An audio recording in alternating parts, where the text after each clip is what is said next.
Boa noite. Veja no Brasil TV desta terça-feira, dia 14 de dezembro. Confusão nos aeroportos. A Anvisa começou a cobrar o comprovante de vacinação, mas sem uma portaria com as novas regras, o documento não é exigido de todos que chegam ao Brasil. O difícil recomeço para as famílias atingidas pelos temporais na Bahia.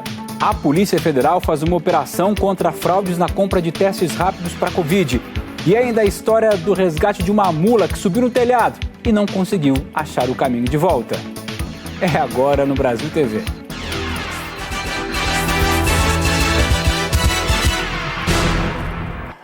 Amanhã foi de confusão para os passageiros que chegaram nos aeroportos vindos de fora do país. A Anvisa começou a cumprir a decisão do Supremo Tribunal Federal que exige a apresentação do passaporte da vacina para quem vem do exterior. Mas muitas pessoas disseram que ninguém pediu o comprovante para elas, nem na hora do embarque, nem no desembarque. Desembarcar de voos internacionais no maior aeroporto da América do Sul já costuma ser bem tumultuado. Hoje, os passageiros que vieram de fora contaram que a chegada ao país estava ainda mais confusa.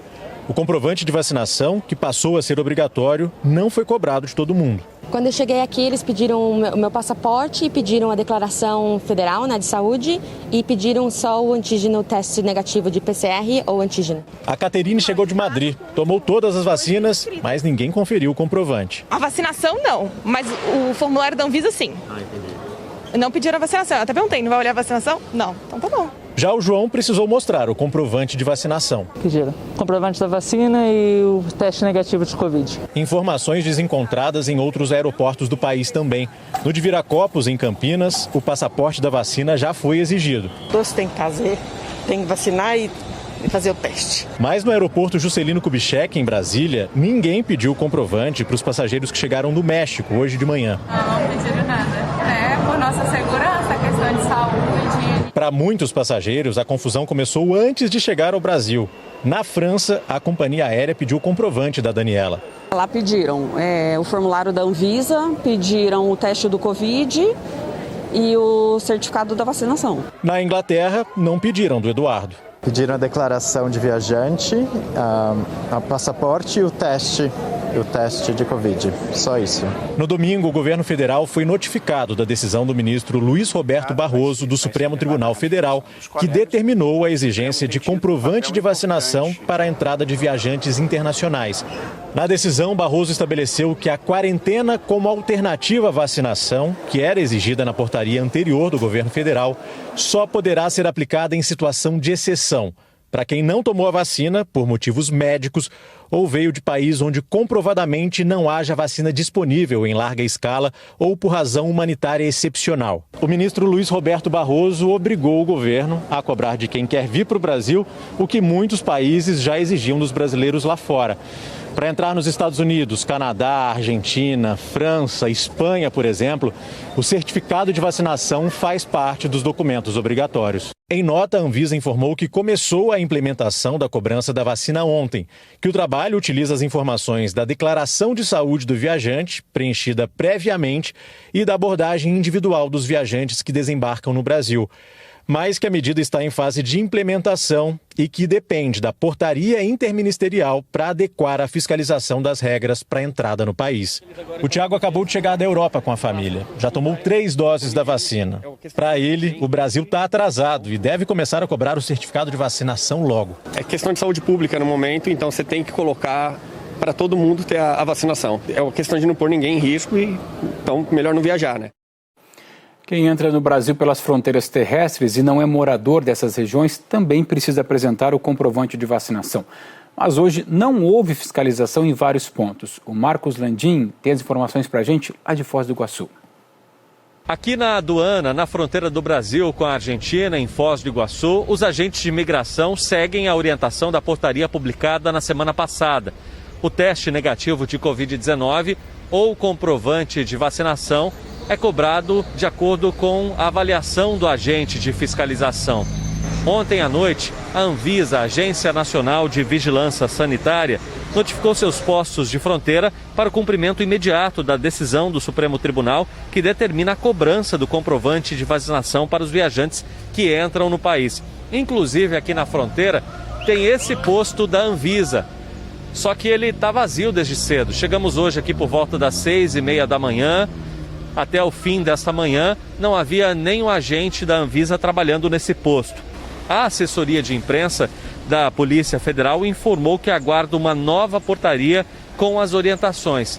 Quem mora nas cidades de fronteira não precisa apresentar comprovante na hora de entrar no Brasil, desde que fique na região. Se a viagem for mais longa, aí o comprovante é obrigatório. São argentinos? Argentinos, senhor. Onde vão? Vamos às cataratas e volvemos. Na fronteira do Brasil com o Paraguai, não há cobrança de comprovante de vacinação.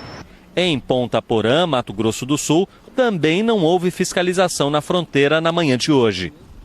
Nós entramos em contato com a Anvisa para saber por que o posto de Foz do Iguaçu estava vazio, mas não tivemos uma resposta. Enquanto isso, o governo federal disse que a nova portaria com essas regras para o ingresso no país só vai ser publicada depois que o Supremo Tribunal Federal responder aos questionamentos da Advocacia Geral da União, justamente sobre a decisão do ministro Luiz Roberto Barroso. De manhã, o ministro da Justiça, Anderson Torres, disse que o governo precisa de mais informações antes de publicar a portaria. O governo entrou com embargo de declaração ontem para poder aclarar aquela decisão, para a gente entender realmente o que significa aí a palavra viajantes e tudo mais, e aí depois disso a gente vai ver como é que nós vamos cumprir. A AGU vai esclarecer direitinho isso com o Supremo, a gente vai fazer uma portaria conjunta, como já fizemos uma aqui do governo federal, Saúde, Justiça e Casa Civil, e daí em diante o que for acertado ali será cumprido. A AGU pediu esclarecimentos sobre o alcance da decisão do ministro, que no último sábado determinou que só seja permitida a entrada no país, por via aérea ou terrestre, de brasileiros ou estrangeiros que apresentarem comprovante de vacinação contra a Covid. A decisão permite a quarentena como alternativa à vacinação, apenas em casos excepcionais. Mas a AGU pediu que a regra seja aplicada somente aos turistas estrangeiros.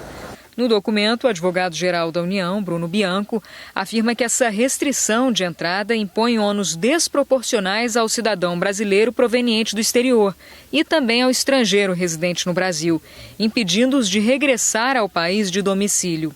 A AGU pede que, nesses casos, seja permitida a entrada com teste negativo para a Covid e quarentena de 5 dias. A AGU também sugere, como alternativa à exigência do comprovante da vacina, a apresentação de um certificado de recuperação da Covid-19.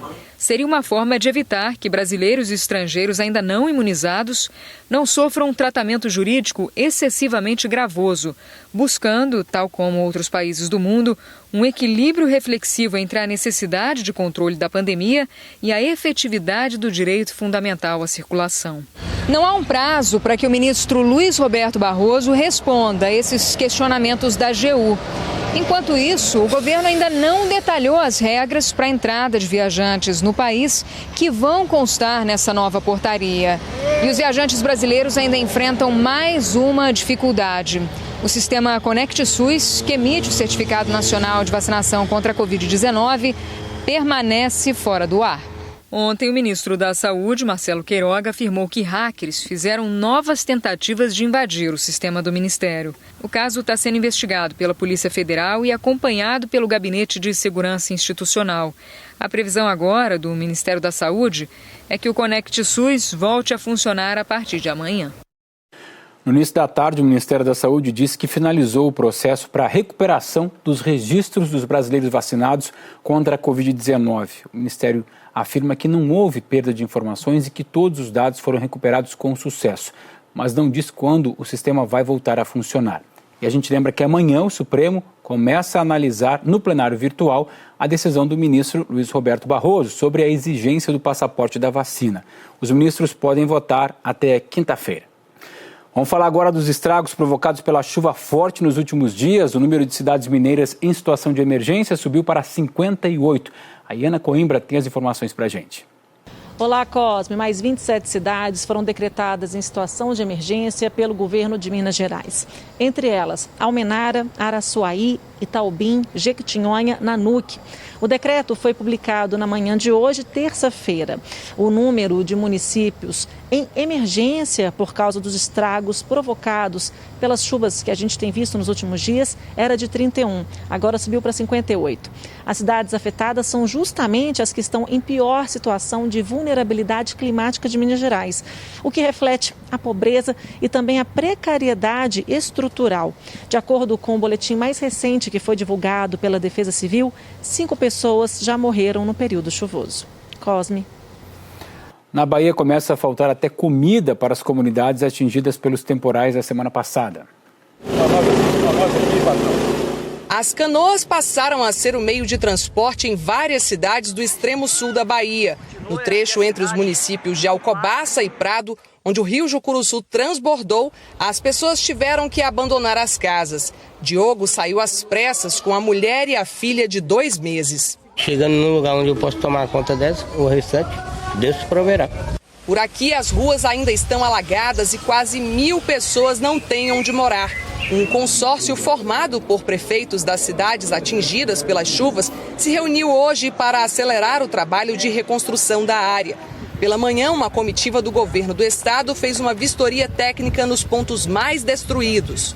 Hoje, vários secretários de Estado estão indo ao extremo sul para montar o gabinete permanente lá, inclusive a secretária de Saúde, para que eles possam voltar para suas casas, aquelas casas que têm condições técnicas do retorno, e as que não têm, nós vamos construir casas novas em parceria com os municípios. As chuvas causaram muitos estragos pela estrada. Ao todo, 16 pontes foram destruídas aqui em Prado. Uma delas ficava aqui, na Praia da Amendoeiras, na estrada litorânea, que dá acesso a Cumuruxatiba, Curumbau e 14 aldeias indígenas. Comunidades que estão enfrentando muitos problemas. Inclusive, já começou a faltar alimento. Nós estamos com muitas mães com filhos pequenos, precisando se alimentar, precisando de leite, entre outros mantimentos também. Então, se as comunidades indígenas de Prado, esse momento pede ajuda para todos que podem colaborar com a gente. A maioria das comunidades estão isoladas, sem poder ter acesso à água potável e a uma alimentação saudável. A chuva trouxe destruição e prejuízo. Há 2 meses, Aguinaldo montou uma loja de utilidades no centro da cidade de Medeiros Neto, mas ele perdeu tudo com a enchente. Não tem como salvar nada não, só as vidas e esperar que amanhã a gente recupera tudo de novo. Olha essa história agora. Um homem foi preso ontem à noite depois de atirar diversas vezes dentro de casa no Distrito Federal. Os vizinhos começaram a ouvir tiros de uma casa na Rua 13 do setor tradicional de Planaltina por volta de 7h30 da noite. Segundo a Polícia Militar, foram mais de 50 disparos. Havia um casal dentro da casa. A mulher saiu assim que os policiais chegaram. Ela não estava ferida, mas aparentava estar sob efeito de drogas. Ela foi levada para o hospital. As negociações para Ronaldo Pérez Roda, de 37 anos, se entregar, duraram quase 5 horas. A rua foi bloqueada e as luzes ficaram desligadas até a meia-noite, quando a equipe do BOPE entrou na casa e Ronaldo jogou a arma pela janela e se rendeu. Ele estava com um corte no pé. Na residência foram encontradas munição e porções de droga. Ronaldo foi encaminhado ao hospital de Planaltina e depois foi levado para a delegacia. A polícia suspeita que Ronaldo tenha tido um surto psicótico.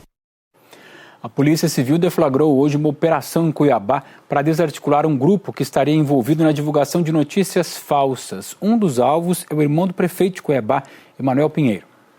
Os policiais cumpriram mandados de busca e apreensão nas residências de 3 envolvidos e no escritório de um deles, o empresário do ramo de publicidade Marco Polo Pinheiro, o Popó Pinheiro, irmão do prefeito de Cuiabá, Emanuel Pinheiro. Segundo as investigações, ele teria montado um esquema de disseminação de informações falsas pela internet que teria como principais alvos o governador do estado, Mauro Mendes, a primeira-dama, secretários de Estado e também deputados. 2 dessas fake news seriam de que o governador Mauro Mendes teria montado um esquema de escutas clandestinas de reuniões com políticos e de que a primeira-dama teria contratado um detetive para perseguir e ameaçar um jornalista. Além do empresário, os outros 2 envolvidos foram servidores contratados pela Prefeitura de Cuiabá. Foram apreendidos tablets, computadores e HDs externos que serão periciados. A defesa de Popó Pinheiro lamentou a operação e disse que ele se apresentaria e entregaria os documentos espontaneamente. Já a Prefeitura de Cuiabá informou que os 2 outros envolvidos não prestam mais serviço para ela. Nós não conseguimos contato com as defesas deles. Já a Polícia Federal fez uma operação contra fraudes na compra de testes rápidos para a Covid.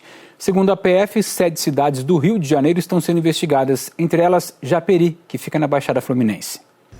Os agentes da Polícia Federal estiveram na sede da Prefeitura de Japeri, na Secretaria de Administração e na Controladoria Geral do município para recolher documentos e arquivos. A investigação aponta que 3 empresas agiram juntas para fraudar uma licitação da compra de testes rápidos para a Covid-19 no valor de R$2 milhões. Segundo a polícia, o contrato com a Prefeitura de Japeri foi direcionado para que uma das empresas fosse a vencedora. As mesmas empresas tiveram contratos com as prefeituras de outros 6 municípios do estado em 2020. Os agentes também fizeram buscas no Rio de Janeiro, Laje do Muriaé, Nilópolis, São João de Meriti, Nova Iguaçu e Mesquita. No total, a Polícia Federal cumpriu 26 mandados de busca e apreensão. A operação de hoje é uma consequência de uma investigação do ano passado, quando a Controladoria Geral da União apontou irregularidades na compra de respiradores pela Prefeitura de Japeri no começo da pandemia. Em outubro de 2020, a então secretária municipal de saúde, Rosilene Souza Moraes dos Anjos, foi afastada do cargo. Antes da pandemia, a população de Japeri nunca teve um hospital no município. Mas no início de 2020, a gestão de Carlos Moraes decidiu construir um hospital de campanha. Para equipar a unidade, segundo a Controladoria Geral da União, a Prefeitura comprou respiradores obsoletos e superfaturados. Os contratos apurados somam um montante acima de R$20 milhões. As diligências realizadas através de medidas cautelares concedidas pela Justiça buscaram sequestro de bens, sequestro de veículos e bloqueios de contas. Os investigados na operação de hoje responderão pelos crimes de fraude à licitação e peculato. A Prefeitura de Japeri diz que a ação da Polícia Federal apura fraudes investigadas durante a gestão passada e que a nova gestão não tem relação com a empresa envolvida. A Secretaria Municipal de Saúde do Rio disse que desconhece a operação da Polícia Federal e que este ano a atual gestão não tem compras com a empresa investigada pela PF. Disse ainda que todas as compras de testes para a Covid-19 deste ano foram feitas por pregão eletrônico em licitação. A Prefeitura de Nova Iguaçu negou que seja alvo da operação de hoje e informou que as compras são realizadas por pregão eletrônico. A Prefeitura de Nilópolis também disse que não houve busca e apreensão em suas dependências e afirmou que todos os contratos estão no portal da transparência. Já as prefeituras de Laje do Murié, São João de Meriti e Mesquita não nos responderam ainda. O Ministério Público do Rio e a Polícia Militar fizeram uma reprodução simulada na comunidade de Salgueiro, que fica em São Gonçalo. Promotores investigam as mortes, uma operação que terminou com 1 policial e 9 suspeitos mortos. Equipes do Batalhão de Polícia Militar ficaram de prontidão em pontos estratégicos da comunidade. O reforço no patrulhamento era para permitir o trabalho dos promotores e peritos da Polícia Militar, que começaram a fazer a reprodução simulada por volta das 11 horas da manhã. O Ministério Público do Rio quer entender o que aconteceu na operação policial da tropa de elite da PM, que terminou com 9 mortos em novembro. A intenção do Ministério Público é fotografar e fazer um estudo topográfico do Complexo do Salgueiro, em São Gonçalo, região metropolitana do Rio. O material vai ser confrontado com as denúncias e as informações dos moradores. A operação da Polícia Militar aconteceu depois que o sargento Leandro Rubelsperger foi assassinado na comunidade no dia 20 de novembro. Segundo a polícia, a viatura do sargento foi atacada por traficantes durante um patrulhamento de rotina. Depois da morte do policial, o batalhão de elite fez uma ação na comunidade que durou mais de 30 horas e os 9 homens foram mortos. 8 corpos foram retirados do manguezal por moradores. Depois da ação, mais um homem foi encontrado morto em um hospital. Tanto a Polícia Civil enquanto a Promotoria da Justiça, junto à Auditoria da Justiça Militar, investigam o caso. 22 policiais participaram da operação. Ontem, os promotores ouviram 4 PMs. Até agora, 13 já prestaram depoimento. Hoje, apenas 3 policiais do BOPE que estavam na operação no Salgueiro participaram da reconstituição. A gente selecionou para participar hoje aqueles que a gente entendeu que tinham os depoimentos mais completos e que poderiam dar uma versão mais explicada do que aconteceu. Até agora, a gente só ouviu policiais do BOPE. Depois da reconstituição, a investigação vai continuar e a gente aí vai analisar se houve ou não policiais do 7º, outras pessoas. A Polícia Militar informou que todos os policiais militares envolvidos na ação estão afastados do serviço nas ruas. A Justiça do Rio retomou hoje a audiência de julgamento sobre a morte do menino Henri Borel. A previsão é ouvir até amanhã testemunhas de defesa e acusação. A cobertura completa você vai ter daqui a pouco no Jornal Nacional. Veja a seguir, a cidade de Goiás Velho comemora 20 anos com o título de Patrimônio Histórico e Cultural da Humanidade da Unesco.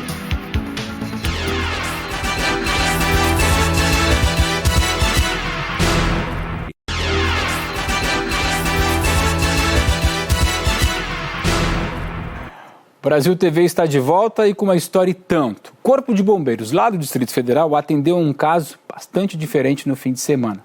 Uma mula foi resgatada na laje de uma casa. Era tarde de domingo quando o dono da mula colocou o animal para pastar aqui nesse terreno vazio, no Gama. É comum nessa região ter cavalos e equinos soltos. O bairro fica perto de uma área rural, depois da DF-290. A família mora perto desse terreno e no domingo acabou se distraindo. Não viu quando a mula, chamada de Baiana, entrou nessa casa abandonada. A Selma é tia do dono do animal e acompanhou toda a confusão. Ela conta que o portão da casa estava aberto. Ela pegou e entrou aí dentro. Ela subiu pela rampa, tem uma rampa aí em cima.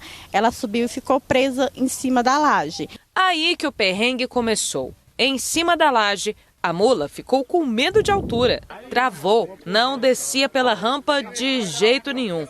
Isso ainda no domingo. Foi quando, segundo a tia, os bombeiros foram chamados pela primeira vez. Aí o bombeiro veio e não conseguiu. Aí ela caiu numa vala, ela machucou, ela cortou a boca, ela machucou o olho e a pata dela. Gastando agora com medicamento e teve que gastar também com veterinário. Ontem a mula continuava lá e os bombeiros voltaram. Chegaram em 9, com 2 viaturas.